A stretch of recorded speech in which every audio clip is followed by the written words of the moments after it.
Bonjour, bonsoir à tous, bienvenue dans cette nouvelle émission de l'ABCDR. Une émission un peu particulière aujourd'hui puisque on n'a pas un rappeur mais deux rappeurs sur le plateau, deux rappeurs qui vont partager au moment où on enregistre cette émission la scène du Divan du Monde le 17 mars. Ces deux rappeurs, c'est JP Manova. Salut JP. Ça va? Ça va et toi? Ça va. Et Samir Hamad. Salut. Salut Samir. Enchanté. Normalement, il devait y avoir JP, il devait y avoir Joe Lucas avec vous. Malheureusement, il a été retenu pour certaines raisons. Bon, il a un joker, il était déjà venu ici une première fois. Donc, en tout cas, on est très content de vous avoir tous les deux puisqu'on n'avait jamais eu l'occasion de vous avoir sur ce plateau. On va parler de beaucoup de choses avec vous, de ce concert, de vos carrières respectives, peut-être vos points communs et vos différences aussi. Et avec nous, pour en parler, on a deux journalistes qui connaissent très bien votre musique. David Carré, salut David. Salut Raphaël, ravi d'être là avec deux artistes qu'on aime beaucoup. Et Maxime, alias Zo. Salut Zo. Salut. Ça va? Tranquille. Ça va? T'es maquillé? Quoi? Il paraît, ouais. Bon, bah c'est moi alors. Avant d'entrer dans le vif du sujet, pour parler de tous les sujets que j'ai annoncés tout à l'heure, pour ceux qui n'auraient jamais entendu votre musique ou vu vos clips, voici un petit résumé de vos dernières sorties. C'est tout de suite. Cité, saoulé par le rap de teenager, fatigué d'entendre cailler les bombes de Yorkshire. Des rappeurs conscients qui te font la leçon par cœur. Des gangsters foireux qui s'imaginent te faire peur. Voici le rap des champs de mine, des Cachemire à Nashville. Seul Chuck Taylor m'arrive à la cheville de l'or. Je glisse un peu de magie dans la machine. Point de vue son, zig traditionnel, des coins de rue sombres. Lias Purple dans la pocket, Ace Purple dans la cabesse. Quelques meuches dans le boxer, pas de berline dans le box frère. Je hais les a priori et maudis les à peu près. Soit t'es bon, soit t'es mauvais, suis tes démons au combat. Au lieu d'être rappeur, je suis un travailleur qui fait du rap. J'taffe dans différents secteurs, j'ai pas fait la fac. Plus de 10 piges que j'alterne, mission d'intérim. Paperasse manu, des cachettes d'aspirine. J'ai giflé le silence et j'installe un flashback. Un pack de face sous la snapback. Un cocktail de macaque et de visage pâle. J'suis qu'un scarlin stable sans signe astral. 1m90 de noir de coupable pour seulement 80 kg de pur sur patte. Je me présente, Monsieur Joe Lucas, 45 pointures, bête de Nike. Un pied dehors et je te rends 4 piétines leur code pénal. Alors JP, Samir, le 17 mars, vous allez partager, au moment où on enregistre cette émission, la scène du Divan du Monde pour un concert de JP Manova. Comment est née l'idée de vous réunir justement sur scène? Bah, c'est un peu comme si on m'avait dit que je devais faire cette date, le Divan du Monde. C'est un peu ma première grosse date parisienne de l'année. Et puis voilà, c'est un peu comme si on m'avait dit, bah tiens, bah, tu vas faire ton anniversaire, qui t'a envie d'inviter, tu vois. Donc il y aura des ballons et du gâteau, quoi. Sauf qu'on m'a pas posé la question. D'accord. Donc je me suis dit, j'avais envie de faire un truc un peu particulier et je me suis dit, voilà, de toute façon, on a la soirée, c'est sur Paname, on maîtrise le truc. Il s'agit de deux albums que j'ai quand même bien écoutés, celui de Samir notamment. Et puis voilà, en tout cas, je trouvais intéressant l'idée de faire coexister dans une même soirée trois mecs qui font pas forcément la même musique, mais qui ont la même démarche. Et de remplir une salle parisienne avec cette musique-là, de la mettre un peu, c'est pas j'envisageais même pas le truc comme une histoire de première partie ou deuxième partie. Oui, d'ailleurs, c'est précisé que c'est un showcase. Ouais, c'est des showcases, c'est des coplateaux, quoi, en fait, tu vois. Alors après, c'est libre après de m'inviter sur leur concert où ils rappelleront plus longtemps. S'il y a concert. Ouais, effectivement, c'est un concert sur mon nom où voilà, j'invite des camarades de plume à faire. Non pas à faire connaître, parce que beaucoup de gens qui seront là et qui auraient pris leur place pour venir me voir les connaissent aussi, apprécient aussi leur talent. C'est aussi une manière de régaler aussi le public. Oui, parce qu'il y a aussi Flint, Mocles, Rossé, Ekwe, Virus et Aki qui sont annoncés.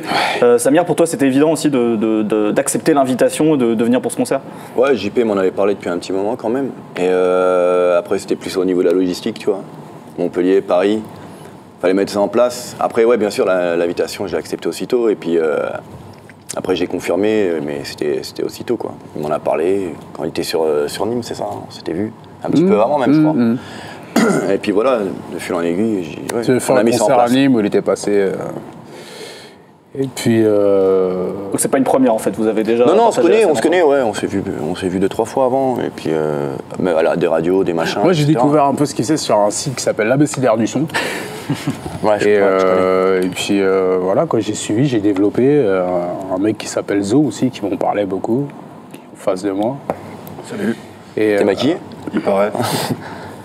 Et toi qui fais pas des masses de concerts, justement, comment on aborde quand on arrive comme ça pour une date comme celle-ci, comment on prépare un set, même est-ce que c'est quelque chose que tu as dû penser ou est-ce que c'est déjà quelque chose que tu avais déjà un peu un plan en tête? Ouais, j'avais un plan. Après, il y a la théorie et la pratique, quoi, ce que je dis. Donc il y a JP qui m'aide pas mal là, tu vois, pour mettre en place ça, parce qu'en fait, bon, mon DJ a pas pu se déplacer. Backer, DJ, etc. Ils n'ont pas pu se déplacer. On a mis ça en place sur Paris. Avec notamment G.I. Joe, Nemo Nebia, Carjo. On a essayé de remettre un petit peu ça, remettre un peu les choses dans l'ordre, etc. Quoi. Mais c'est du kiff, quoi. Au moment où on parle, là, au moment où l'émission est diffusée, le concert a déjà eu lieu. C'est ça. Putain, t'as déchiré. Franchement, j'ai trouvé ça bien. Et la tenue, bordel de merde. Sauf quand t'as fait le... Enfin, pourquoi avoir choisi Nemo Nebia avec toi? Non, on s'est pas choisi. D'accord. Ça a été imposé par la direction. Il t'écoute là, hein, tu sais. Ouais, non, Nemo, non, en fait, on se connaissait via Facebook et puis il était sur Paris au moment. Au moment où j'allais sur Paris, on s'est rencontrés. Viens, je suis au répète. Ok, viens, on répète. C'est un mec qui a beaucoup de scènes dans les pattes, quoi. C'est un mec qui gère vachement ça, qui a fait des résidences, etc. Et du coup, il a repris le set et puis c'est lui, hein, en fait, qui a fait le Monsieur Loyal et tout, quoi, qui a géré ça. Vous pensez porter cette collaboration plus loin? Est-ce que vous avez déjà imaginé enregistrer des choses ensemble, faire un super groupe à la Social Club ou pas? On pensait faire des choses en commun, ouais. Ouais, on pense à ça. Avec JP, Joe, etc. Mais naturellement. Hein. Une raison aussi pour laquelle je voulais faire ce plateau, c'est qu'on a affaire quand même à deux personnes qui se font assez rares sur scène.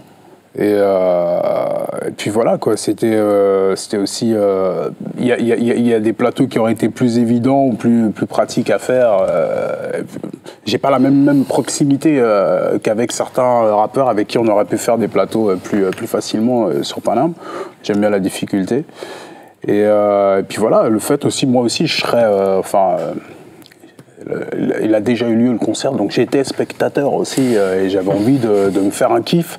Avant moi aussi de monter sur scène et de voir aussi ce qu'ils produisent, parce que pour moi c'est sur scène que ça prend, que toute la musique qu'on fait prend réellement son sens.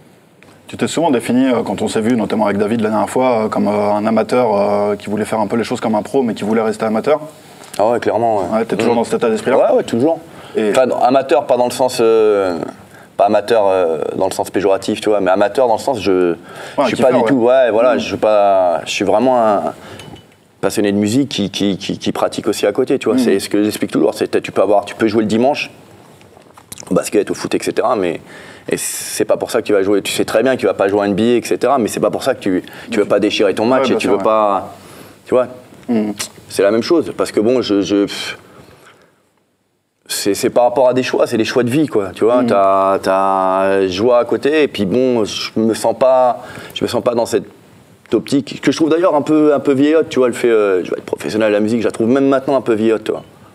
Je pense qu'on est passé vraiment à autre chose et qu'il y a des artistes qui... Je sais plus, on n'est plus dans ce côté Champs-Élysées, tu vois, tous ces trucs-là. Ça parle, je pense, que JP dans le morceau Pas de bol, d'ailleurs.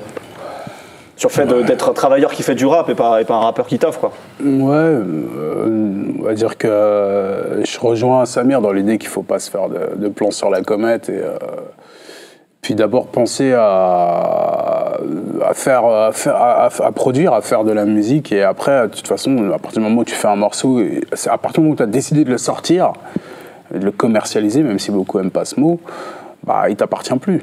Donc les canaux de diffusion qui sont utilisés pour propager ta musique, bah, c'est pas vraiment entre tes mains. Si une radio se met à vouloir diffuser ton titre, que tu écoutes ou pas cette radio, tu prends.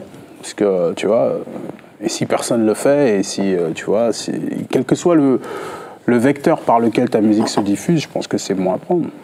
Et du coup, au-delà de cette posture que vous avez un peu à l'écart tous, est-ce que vous voyez peut-être d'autres choses? Alors, pas de posture, justement. Moi, personnellement, je suis... Philosophie, peut-être. Voilà, place au sein de... Justement, il y a tellement de gens qui sont dans la posture. Je parle pas d'imposture, hein, je parle de posture. Non, moi je parle de posture, genre de ta place au sein de la musique. Ouais, je pense que c'est naturel aussi. Je pense que c'est des trucs. Est-ce que vous voyez peut-être d'autres choses qui vous rapprochent dans vos, peut-être une vision artistique, des thèmes, une manière d'aborder le rap? Ouais, je fais pas attention. Pareil, je fais pas. Par exemple, quand j'écoute JP ou quand j'écoute, je me mets vraiment en tant qu'auditeur. Tu vois, vraiment, je compare même pas quoi. Je me mets en tant qu'auditeur, je vide le verre de tout ce que je connais et puis je prends quoi. Ça vous challenge pas des fois quand vous entendez l'un l'autre? Ouais, ça arrive, ouais, forcément. Il y a des trucs, tu vois, forcément, tu prends, mais après, c'est vrai que j'ai pas trop ce truc. Je pense que quand t'as des univers définis, tu vois, t'es plus. Toi, le mec qui fait un western ou tu fais un. Toi, t'es pas. Ouais, tu prends, tu gères, mais. Je le prends vraiment comme un auditeur, moi. Ouais, au sens. Je vois, par rapport à ta question, pour répondre à ta question, je me reconnais quand même forcément des atomes crochus avec le plateau. Joe Lucas qui n'est pas là, Samir plus dans la démarche. Après, dans l'artistique, moi aussi, je suis plus auditeur qu'autre chose et on passe pas notre temps à se mesurer. Regardez. Après, c'est effectivement la démarche. Je vois des identités fortes et définies et qui sont pas simples, qui sont pas évidentes et qui n'ont pas pris un train en marche. Voilà, je vois des propositions artistiques qui m'intéressent, qui sont définies et je m'en sens forcément un peu proche. Ce que j'essaie aussi de toucher du doigt. Il y a peut-être autre chose qui vous réunit tous les trois. C'est peut-être un sujet qui fâche ou pas, vous allez nous le dire. C'est votre âge. Vous êtes arrivé dans le rap, ou en tout cas à une certaine exposition avec un certain train de retard ou pas d'ailleurs, mais en tout cas avec un âge avancé comparé à d'autres confrères rappeurs. Et d'ailleurs, je crois une fois que David, Samir, t'avait dit une formulation pas mal. Avec Ahmad, à la suite en fait quand il m'a expliqué du coup l'affiche du concert, j'ai dit ouais c'est super, c'est des mecs qui ont plein de choses en commun. Et il m'a dit ouais, on est vieux et fainéants. En rigolant. À part JP qui est vieux et qui est pas feignant. Et du coup, c'est vrai que vous avez tous un certain âge maintenant, vous avez mis un certain temps à sortir un projet qui vous a vraiment identifié, ou en tout cas avoir une certaine visibilité. Est-ce que vous pensez que ce temps vous a été bénéfique ou peut-être nécessaire à construire un peu votre identité de rappeur? J'ai jamais réfléchi à ça. Là. Moi, je pense que ouais. Je pense que quand tu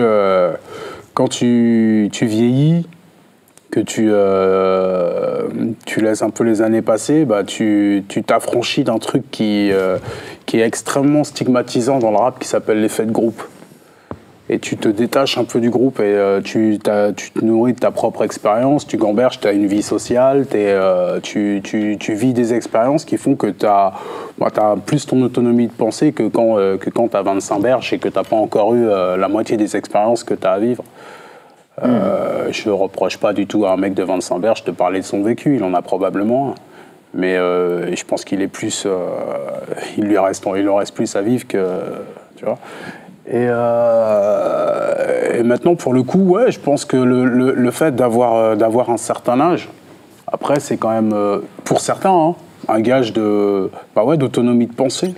Tu vois, et le fait d'avoir vécu, d'avoir une gamberge à toi, et de pas peut-être affranchi de tu vois de ce côté où quand t'es plus jeune tu traînes avec le groupe et du coup t'as envie de plaire au groupe donc tu vois tu t'arrives mieux peut-être à définir ton identité quand t'as un âge un peu plus avancé. Et là on va peut-être un peu dériver mais c'est assez marrant parce que beaucoup de rappeurs qui commencent jeunes avec un certain succès, que ce soit d'estime ou public, ont en général un peu de mal à vieillir et à rester cohérent à long terme un peu, non? Est-ce que toi, qui es arrivé là sur scène, enfin, tu as sorti ton album il y a quasiment un an, presque, on va fêter ça un an là dans un mois, si je dis pas de bêtises. On va faire une teuf. Bah, volontiers, ouais. Une fête d'anniversaire. Une fête d'anniversaire. T'avais demandé les gâteaux et les ballons. Bah voilà. Tu vois, tu les as. Les mecs, vous mettez les moyens. Tu vois, toujours. Et donc, ton album qui a maintenant un an, est-ce que toi, tu te sens un peu maintenant pris dans pas une routine, mais une espèce de professionnalisation quelque part, entre autres via la scène, que tu fais beaucoup? Moi, j'essaye de pas de dissocier les deux. C'est-à-dire qu'il y a, je fais la différence entre un artiste et un artiste indé. Parce que l'artistique, à proprement parler, ça peut pas réellement être du travail. Ça reste d'abord un kiff, une passion, un truc que, tu vois, mais qui est juste artiste et qui me dit qu'il travaille, bon. Dans mon esprit à moi, hein. Pas obligé d'être d'accord, je peux très bien m'endormir là-dessus. Mais d'ailleurs, je discutais avec un ami l'autre fois qui aime les lettres et qui disait que voilà, travail, ça vient du latin trépalium, voilà, un truc qui est associé, qui signifie grosso modo la mort. C'est un genre de torture. Voilà, donc c'est l'artistique, ça n'a rien à voir avec ça. C'est justement, c'est une délivrance, c'est un truc. Après, le travail d'artiste indé, c'est-à-dire que faire le travail de promotion, de développement tu vois, ouais, du jour au lendemain, te mettre à recevoir, tu vois,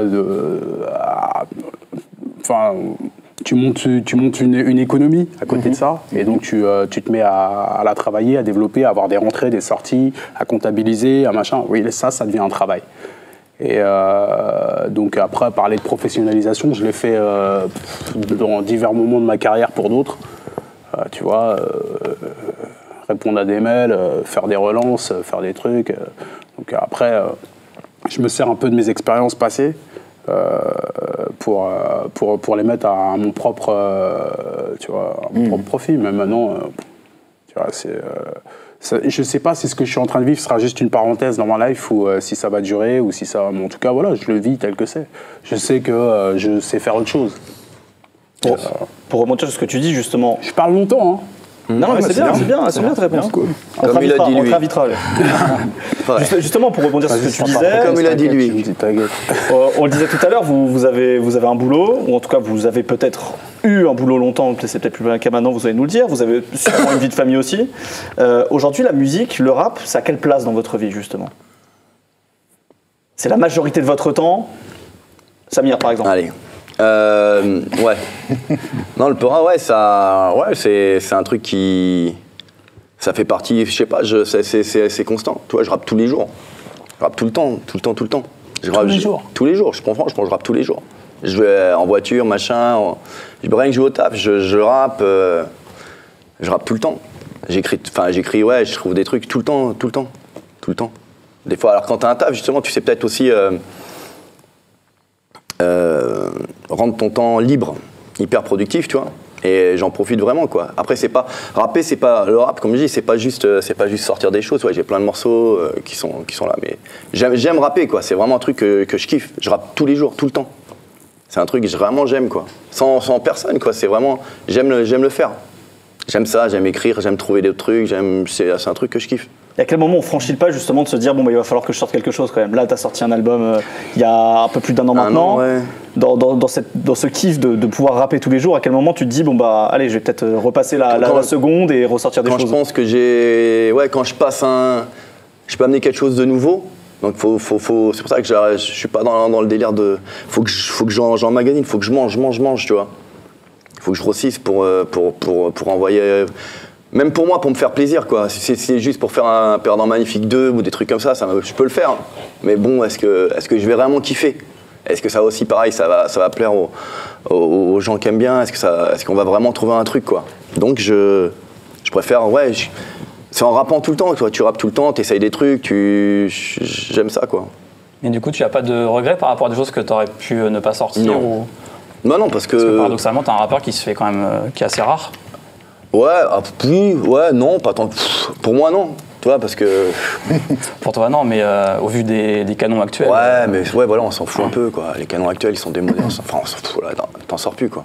Et rétrospectivement, tes anciens albums, tu regardes comment? Non, je les écoute vraiment pas, mais je les regarde. Si tu veux, je les regarde comme des étapes. C'était vraiment ce que je pouvais donner à ce moment-là et l'opportunité qui faisait que je pouvais les faire à ce moment-là.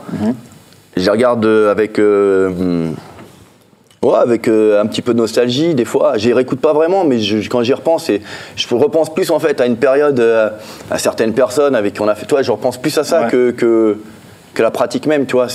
Parce que c'est personnel, donc tu te remets dans un mood très particulier. Il y a plus un côté nostalgique là-dessus. Mais après, c'était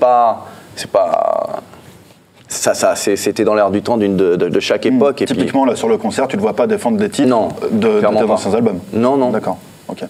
Ah, peut-être, ouais, peut-être des trucs un peu, encore, comme 4-5 ans, tu vois, des trucs comme mon polo, à la rigueur, tu vois, pour faire, parce que bon, c'est un truc qui est souvent demandé. À la rigueur, un truc comme ça, tu vois, mais non, sinon, non. Après, je serais presque à faire des trucs un peu plus, tester des choses, tu vois.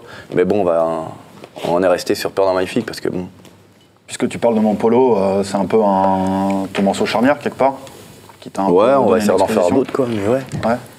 Toi, JP, tu avais aussi eu un Pour la Plume, on en avait parlé en interview, où tu m'avais dit que c'était un peu un moment où tu te disais que tu commençais à trouver ta formule. Ouais, enfin c'était un 16 mesures. Ouais, bien sûr, ouais. Mais bon, ça a marqué du monde. Ouais, cool. Vous êtes d'accord avec le fait que ces morceaux, ils ont participé à élargir peut-être un petit peu votre visibilité? Tu sais, même aujourd'hui, le parcours que tu vois, tu disais tout à l'heure, j'ai sorti mon album il y a un an. J'ai gagné plus de notoriété en un an que, je sais pas, je rappais avec MC Jean Gabin, Arsenic, Doc Gynéco en 99, 98. Tu vois, j'ai sorti un truc en 2015. J'ai eu plus de notoriété sur une année que, genre, tu vois, enfin, j'ai fait des trucs avec les gens. Mais même cette notoriété-là, j'en suis pas dupe. Elle reste quand même, tu vois, vachement mesurée. Tu vois, on est encore loin du compte. Tu vois, donc je n'irais pas m'enflammer sur. C'est vrai que c'est un truc qui m'a surpris quand j'ai vu qu'il y avait des gens qui me connaissaient dans d'autres villes de France. Tu vois, avant d'avoir sorti un Scud et.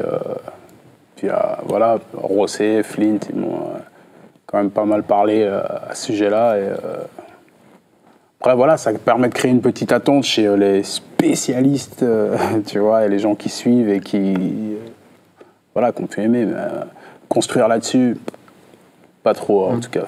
Pas le genre de maison. Et toi, Samir, quel regard tu portes aujourd'hui sur mon polo, par exemple? Tu parles musicalement ou tu veux dire... Par rapport au fait que ça t'a ouvert un peu, pas des portes, mais encore pour parler de façon mesurée, ouais, ça t'a ouvert... Ouais, alors j'avais pas fait gaffe.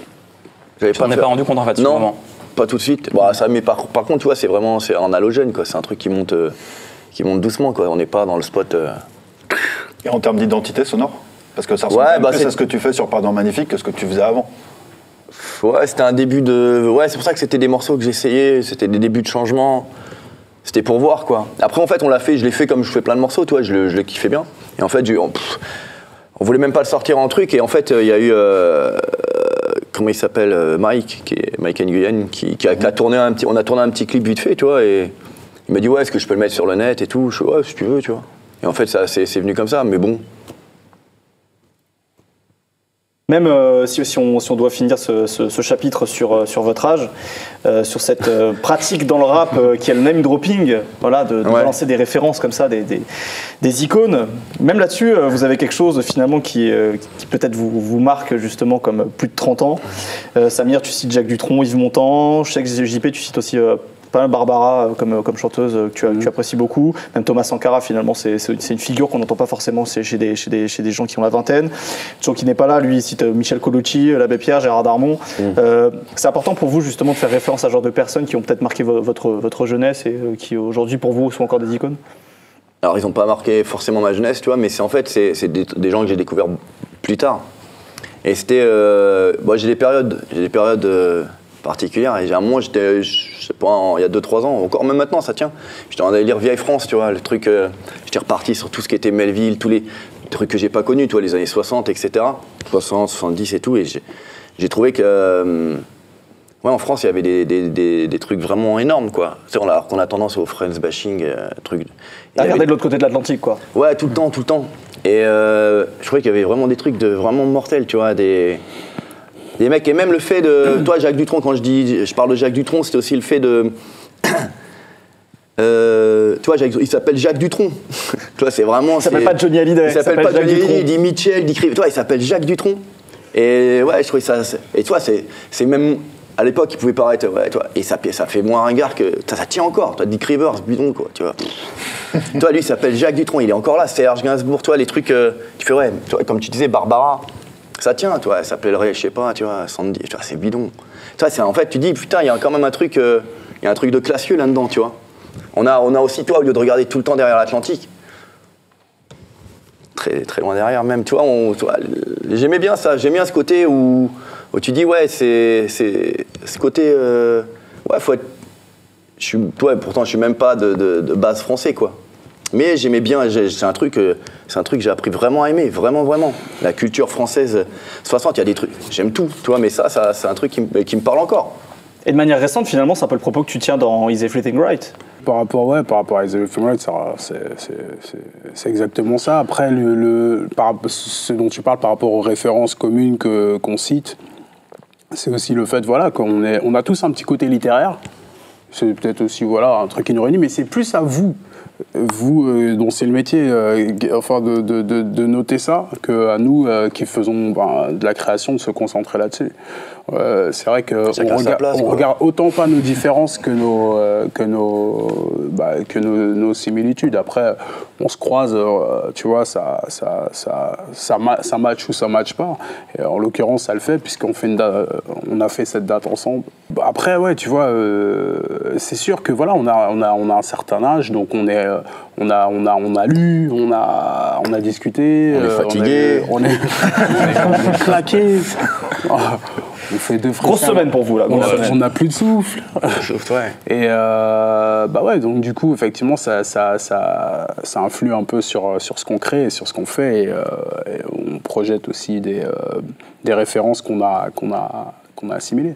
Vous parliez de différences, de similitudes. En tout cas, il y a une grosse similitude sur vos 3 albums, que ce soit le tien JP, 19h07, le tien Samir Perdant Magnifique et celui de Joe Lucas No Name. C'est que ce sont 3 projets assez courts, concis, avec peu de titres. Et je crois que justement, Zo, vous voulez parler un petit peu de ces 3 projets et peut-être de leur similitude. Ouais, en gros, c'est vrai que c'est des projets assez ramassés dans le bon sens du terme, hein, donc assez concis. Toi, je sais que, entre autres, via l'intro, hein, il y avait aussi un petit clin d'œil à Illmatic, quelque part. C'était... quel rapport t'as avec ces albums un peu très courts qui sont des vrais claques, en fait? Alors, c'était un rapport, là, pour Illmatic, c'était... pas dans la couleur du son, ni dans le... C'était le côté... avec le tramway, quand même. Mais... Ouais, c'était un petit rappel, tu vois, j'ai fait un 10 titres, il y a juste un featuring, tu vois, on était dans la forme, dans la forme du track listing, etc., de la durée. C'est des trucs que j'ai toujours bien aimé, tu vois. Des morceaux, c'est vraiment des albums, tu vois, même le premier de Snoop, tu vois, qui est vraiment très très court, tu vois, avec beaucoup d'interludes, etc. Je sais pas, c'est que j'aime bien travailler en soustraction, tu vois. Enfin, t'enlèves jusqu'à ce que... C'est pas un morceau, tu vois, ou même un album. Moi, perso, hein, je trouve que quand il est bon, quand j'aime, c'est quand tu penses qu'il n'y a plus rien à enlever. Il n'y a plus rien à enlever. C'est pas, ouais, faudrait rajouter. Tu vois, c'est quand il n'y a plus rien à enlever, je pense que pour moi, hein, je trouve que c'est nickel. Je m'y retrouve plus, quoi. C'est frais, c'est net, quoi. RDA. Et toi, JP, c'est le même fonctionnement? Tu enregistres beaucoup et tu coupes après, ou tu as déjà une matière de base qui est...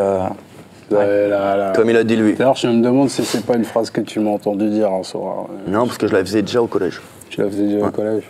Et toi qui pourtant a pas sorti grand chose pendant 15 ans, ça n'a pas été un moment compliqué? Si rebondissent pas sur nos blagues, on va arrêter. Ah, c'était une blague? Si toi qui a rien sorti qui a très peu sorti de choses pendant 15 ans, est-ce que ça n'a pas été un peu compliqué justement d'avoir un format concis comme ça? Comment ça s'est un peu passé, surtout sur une réédition là, avec quelques titres en plus? Ouais. Bah non, au contraire, je pense que j'aimais bien l'idée d'un album qui s'écoute du début à la fin et qui soit pas trop bavard. Je sais que j'ai conscience que voilà, j'ai des textes qui sont quand même assez denses pour certains, et où il y a du contenu et des fois pas toujours beaucoup de silence.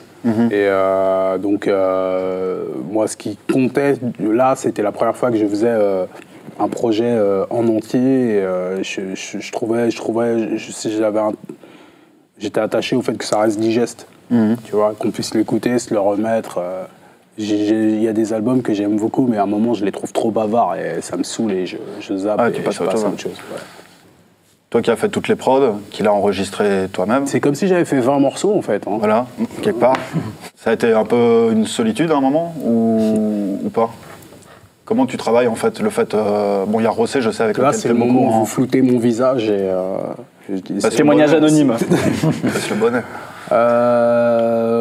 Ouais, bah, je crois que la solitude, c'est le lot de toute personne qui crée. Hein.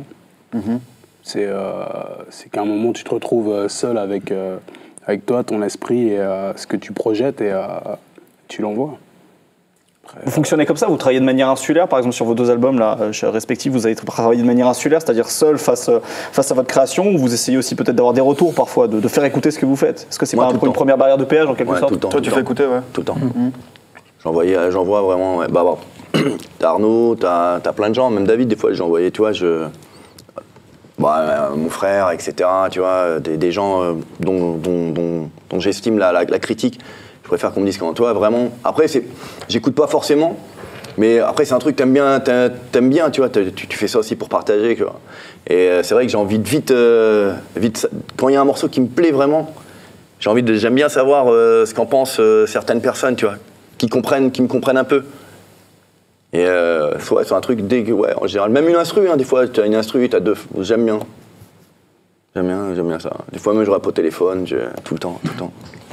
Et du coup, vu que vous enregistrez pas mal de morceaux qui peuvent du coup s'étaler dans le temps, est-ce qu'il vous arrive peut-être de recycler entre guillemets des vieux morceaux pour les remettre sur un album? Est-ce que vous remettez des choses au bout du jour? Comment ça se passe de ce côté-là? Dans les instrus que tu choisis, tu essayes plein de nouveaux choses, tu vois, tu peux pas coller. C'est une question de technique, tu vois, tu peux pas. T'as une prise mâle, toi tu l'as fait, machin. Il te faut la prise femelle qui correspond. Alors que moi, c'est une spécialité. Hein. Voilà. Oui, sur la réédition, par exemple, là, c'est des anciens morceaux ou des choses qui ont été enregistrées au moment de même de sur 19h07 aussi. Hein. Sur, je sais pas, La Barbe de Morgan Freeman, j'ai dû le faire en 2008. Je sais pas quel morceau, à quel point, pareil, 2007, un truc comme ça. Du coup, est-ce que tu les as retravaillés ou est-ce que tu les as vraiment remis tels quels? Ouais, j'ai retravaillé un peu la forme parce que bon, le son, c'est pas pareil que l'écriture. Il y a des sonorités qui changent tous les 6 mois et puis au bout de certains moments, des techniques de mix qui évoluent. Puis en plus, je suis très sensible à ça parce que j'ai mixé aussi mon album. Et ouais, j'aurais fait des petits liftings, ouais. Et textuellement aussi? Pas beaucoup. Pas beaucoup, mais si j'avais ressenti le besoin de le faire, ouais, je l'aurais fait. Ouais. Sur la réédition, il y a des morceaux qui... Je suis pas sûr que j'avais fini ma croissance. Hein. Et le fait d'avoir un gros stock de morceaux, un patrimoine en fait, comme tu l'as, et donc de ne pas l'avoir beaucoup donné au public jusque-là, comment tu appréhendes le fait de peut-être aller vers un 2e disque, si tu y penses? Tu me diras peut-être que tu ne penses même pas aller vers un 2e disque pour le moment. Je suis en plein dedans. Et alors, ça se passe comment? Si on peut savoir. Bah, en fait, je suis pris entre 2 chaises. C'est que j'ai effectivement un bon petit stock de morceaux de côté. Et je n'ai même pas envie de dire de côté, parce qu'ils sont là, ils sont même derrière moi, en fait. Et il y en a des fois même que j'avais oublié que j'avais fait. Et ah ouais. T'es là, toi? J'en suis là. Mais je pense tout le temps en faire des nouveaux aussi. Donc j'ai pas envie de faire chaque fois que je sors un album le vide-grenier, ouvrir le truc et dépoussiérer. Je fais pas mal de nouveaux morceaux. D'ailleurs, un morceau même de 19h07, La Spirale, on l'avait fait peut-être 15 jours avant que je rende les masters pour... on l'a fait à la va-vite pour vraiment clôturer le truc parce que je voulais faire ce morceau-là avec Rossé. Il devait être à la base sur Identité en crescendo. Ce qui s'appelle La Spirale, ouais. Et, mais avec une autre instru, et puis on avait écrit un truc dessus. À la base, j'aimais bien le délire, j'aimais bien le thème, et puis après, finalement, voilà, quoi, on se l'est refait en 2-4-7 chez moi, juste avant de rendre le master et que l'album sorte, quoi. Et Ahmad, un nouvel album en 2016 prévu ou pas? 2016, peut-être pas, parce qu'en fait, après j'essaye des trucs, tu vois, mais je sais pas. Là, j'ai des pistes. J'ai lancé, si tu veux, quelques pistes aux gens avec qui j'aime travailler et amener d'autres gens éventuellement. Mais bon, ouais, ça se fait. Il y a des choses qui sont là, quoi. Après, à retravailler, à voir, faut que je vois. C'est un peu long des fois. Le processus à écrire ça, c'est facile, mais c'est le fait de valider et puis de vraiment trouver le truc, tu vois. C'est pas forcément évident. Tu peux faire des morceaux tout le temps. Mais trouver vraiment le truc où tu dis, ouais, là, ok, on y est, on a un truc, et puis on va faire pousser la graine, tu vois. Là, on est encore dans, on cherche les terreaux, on cherche on a tout ce qu'il faut, mais on cherche un truc. Pour le coup, je me prends plus la tête. C'est assez près la tête. Ah, moi, je me prends pas la tête à faire ça, tu vois. C'est un vrai kiff. C'est vraiment un truc. J'en ai fait un, je vois comment on fait. Ok, j'en fais un deuxième. Et toutes les bonnes critiques qu'il y a eu par rapport à vos albums, justement, est-ce que ça vous met pas quelque part un peu la pression ou est-ce que ça vous incite à dépasser, à aller plus loin? Moi, changer presque. Est-ce que vous vous en fichez aussi? C'est possible? Non, ça fait toujours plaisir. Même les mauvaises et tout, j'aime bien lire. En fait, j'aime bien lire. C'est pas il est bon ton disque, il est pas bon, mais c'est de voir aussi des critiques presque artistiques. Je veux dire, tu vois, où le mec, tu sens qu'il a compris ou pas compris. Tu vois, où t'as un vrai retour, mais pas avec une note, tu vois, 5 et toi, c'est pas ça. Où le mec, il dit, ouais, j'ai ressenti ça, ça devient un peu personnel. Et c'est bien écrit, ça j'aime, vraiment j'aime bien. Et après la suite, ouais, non, forcément, pour la suite, non, ça met pas la pression. En fait, même presque, tu dis, ouais, bon, on l'a fait, on va faire un truc différent. Bah, ça met la pression aux mecs qui font tout le temps la même chose pour pas déplaire les critiques positives qu'ils ont reçues. Tu vois, et du coup, ça met. Je pense que la musique qu'on fait respectivement, même si c'est pas la même, il y a assez de caractère dedans pour s'affranchir un peu de tout ça, quoi. Ça fait carrément plaisir d'avoir des bonnes critiques, mais encore une fois, c'est comme la notoriété où ça reste totalement relatif, tu vois, et c'est pas des trucs sur lesquels tu peux construire quelque chose, quoi. Bon, pour finir cet entretien, on va vous faire des questions auxquelles il faut répondre très rapidement. Un petit questionnaire flash. Vas-y, Je suis Montpellier, moi, c'est lent. C'est la lenteur du Sud. David, à toi. Alors, moi, je voudrais que vous me citiez chacun un morceau de l'autre et vous me commentiez Nouveau ce choix. Sinatra. Everything. Et pourquoi ce choix? Parce que je crois que c'est le premier morceau par lequel je suis vraiment rentré dans l'album de JP, par lequel même j'ai quasiment plongé dedans, quoi. C'est un truc qui m'a parlé. Même le personnage, tu vois, dans le Puckly et tout, je trouvais ça... Ouais, ça m'a parlé, quoi. C'est la porte d'entrée, quoi. Et toi, pourquoi Nouveau Sinatra? Qu'est-ce qui t'a séduit dans Nouveau Sinatra? Déjà parce qu'il l'a fait toute l'après-midi en répétition. T'es hypnotisé, là. Et que c'est le premier qui m'est venu quand on m'avait posé la question, mais je crois que le morceau qui m'a le plus intrigué, c'est Barabbas. C'est voilà déjà l'idée de faire un morceau sur ce mec avec le nom de ce mec là. Je me suis dit que voilà, la référence était assez perchée et puis voilà la manière dont c'est amené l'univers noir. Bon, je renvoie les auditeurs à se documenter sur qui était Barabbas. On va faire Allez sur Wikipédia, les jeunes, voir qui est Barabbas. Ouais, même les plus vieux. Ouais. Et mais ouais, je trouvais l'idée intéressante. Et puis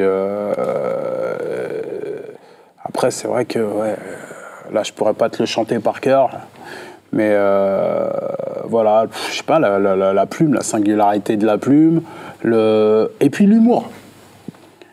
L'humour, il y a un côté, tu vois, il y a beaucoup d'humour dans la plume de Samir. Chose qu'il y a aussi dans la plume de Joe. Ouais, Joe. J'irais Pharrell chez Joe, tu vois. De quoi? Pharrell, c'est un morceau de Joe qui parle. J'aime bien Pharrell. Alors, un instrumental d'un de vos compères que vous auriez aimé avoir sur votre album? Pas de bol, peut-être. Pour essayer un truc, ouais, pas de bol, peut-être. Pour le côté rebondi, ouais, j'aimerais bien essayer un truc dessus. Genre. Ça groove? Ouais, voilà, c'est ça. Il y a un côté swing, il y a un côté. Je voudrais bien me Q-Tip, tu vois, des trucs, des gars comme ça dessus. J'aime bien le délire. Un peu rétro-novateur, tu vois. J'aime bien. C'est intéressant, il y a de l'espace et tout. C'est intéressant. Il y en a plein, mais j'aime bien Seawalk. Il y a un côté un peu blues sur cet instru, effectivement, qui pourrait bien s'intégrer sur ton album, effectivement. Velours. Votre premier souvenir, comment vous avez découvert la musique l'un de l'autre? Ou comment vous êtes rencontrés aussi, peut-être? Premier contact aussi, éventuellement. Le contact, c'était... C'est une bonne question pour dire une connerie, je te sens bien là. C'était une radio. Non, et moi, je dirais une connerie, non? Ouais. Non, je vais te dire franchement. Une radio? C'était une radio. Où ça? Radio à l'hôpital... Non. Voilà, la connerie, tu l'as eu. Hein. Tu l'as cherché, tu l'as dans un hôpital. Non, c'est la radio, je sais plus, Sofa Urbain.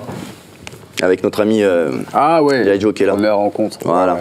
Ah ouais, G.I. Joe qui... Et c'était là, en fait, j'avais une émission là, et puis message à 19h07 d'ailleurs même.